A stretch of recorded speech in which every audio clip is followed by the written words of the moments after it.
জয়গুরু সকলকে, সবাই কেমন আছো? আশা করি সবাই ভালো আছো, ভালো থাকো, সুস্থ থাকো। আমি ঠাকুরের শ্রীচরণ সবসময় প্রার্থনা করি। দেখো, আমি চিকেন ছিল অল্প, চিকেনটাকে কীভাবে ভর্তা বানিয়েছি। আগে বয়েল করে নিয়েছি, ভালো করে ধুয়ে নুন দিয়ে বয়েল করে নিয়েছি। তারপর আদা কুচানো দিয়েছি, পেঁয়াজ কুচানো দিয়েছি, তারপর কাঁচা লঙ্কা পুড়ে দিয়েছি, তারপর শুকনো লঙ্কা কয়েকটা পুড়ে দিয়েছি। আমি চিকেনটাকে ভর্তা বানিয়েছি সুন্দর করে। তারপর এটা আমি মোমোর ভেতরে দেবো। আর মোমো আমি বানিয়েছি ঘরে আজকে।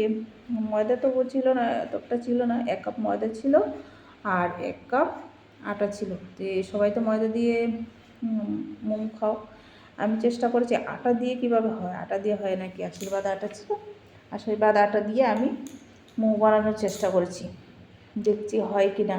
প্রথমবার বানিয়েছি এই আটা দিয়ে মোমো, তো বানিয়ে দেখলাম খুব ভালোই হয়েছে। মোমোটা আমি কীভাবে বানিয়েছি সবাই দেখবে। আর ভর্তাটা কেমন হয়েছে, ভর্তাটা আমি এটার ভেতরে দিয়ে বানিয়েছি, অল্প অল্প করে মোমোর ভিতরে দিয়েছি, দিয়ে 2টা ডিজাইন করে বানিয়েছি আমি মোমোটা।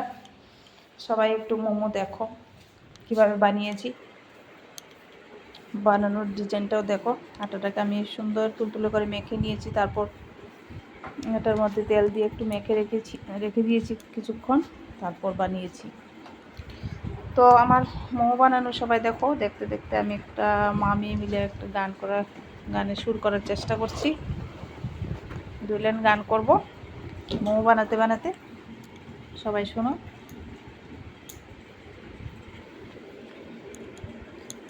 মাঝে মাঝে তব দেখা পাই, চিরদিন কেন পাই না।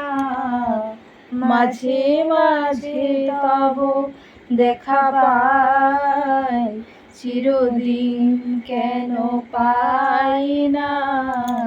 কেন মেঘ আসে হৃদয় আকাশে, কেন মেঘ আসে হৃদয় আকাশে, তোমারে দেখিতে দেয় না।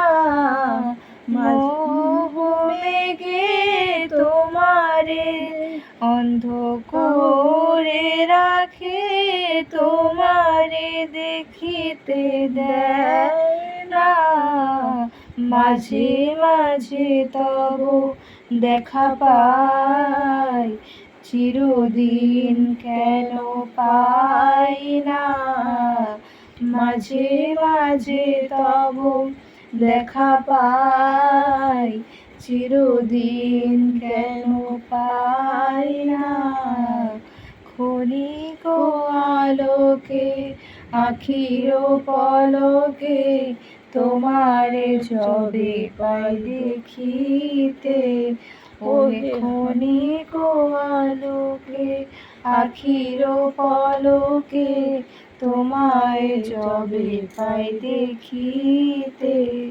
ওহে হারাই হারাই সদা হয় ভয়, হারাই হারাই সদা হয় ভয়। হারাইয়া ফেলি চকিতে আস না মিটিতে, হারাইয়া পলক না পড়িতে। হারাইয়া ফেলি চকিতে, মাঝে মাঝে তব দেখা পাই, চিরদিন কেন পাই না।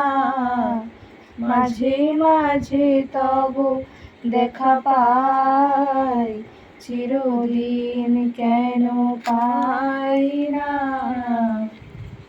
তো আমাদের গানের সুর করা কেমন হয়েছে সবাই বলবে কমেন্টের মাধ্যমে।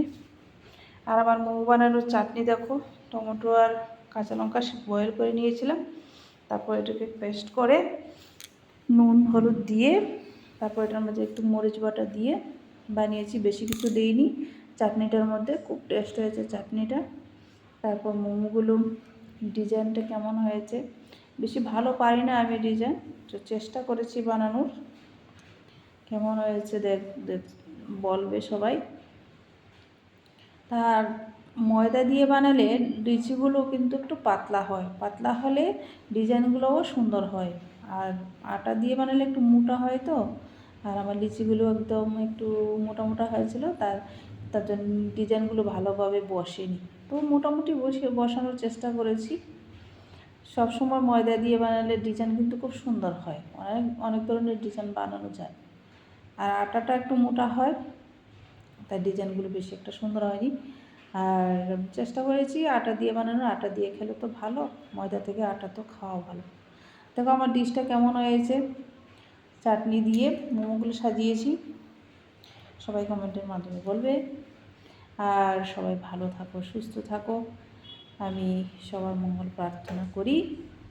আর আমরা মামিয়ের গানটা কেমন হয়েছে সবাই শুনে বলবে। আর আমি চেষ্টা করলাম আটা দিয়ে মোমো বানানোর, সবসময় তো ময়দা দিয়ে সবাই বানাও, তাই আমি আটা দিয়ে চেষ্টা করছি। আটা তো, তার জন্য মোমোগুলো একটু লাল লাল হয়ে গেছে। আশীর্বাদ আটা ছিল, তাই মোমোগুলো একটু, আশীর্বাদ আটাটা এমনি লাল থাকে, আর মোমোগুলোও লাল হয়েছে। তো কেমন হয়েছে খেতে? কিন্তু খুব দারুণ হয়েছে, খুব টেস্টি হয়েছে। কিন্তু এটা গরম গরম খেয়ে নিতে হয়, ঠান্ডা হলে আটার তো একটু শক্ত হয়ে যায়, তাই গরম গরম খেয়ে নিতে হয়। তো সবাই ভালো থেকো, সুস্থ থেকো, জয় গুরু।